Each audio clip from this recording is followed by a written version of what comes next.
আমি আমার ফিউচার নিয়ে ভাবি না, অতীত নিয়েও ভাবি না।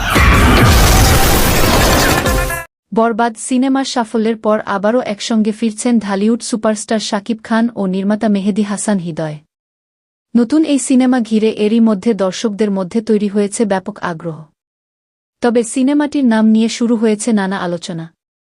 বিভিন্ন জায়গায় সম্ভাব্য নাম হিসেবে নিক্সব ও হায়না এই দুটি নাম ছড়িয়ে পড়েছে। কিন্তু নির্মাতা মেহেদী হাসান হৃদয় জানিয়েছেন, এর কোনোটিই এখনও চূড়ান্ত নয়। নির্মাতার ভাষ্য, সিনেমাটির স্ক্রিপ্টের কাজ এখনও শেষ হয়নি। তাই আনুষ্ঠানিকভাবে কোনো নাম ঘোষণা করা হয়নি।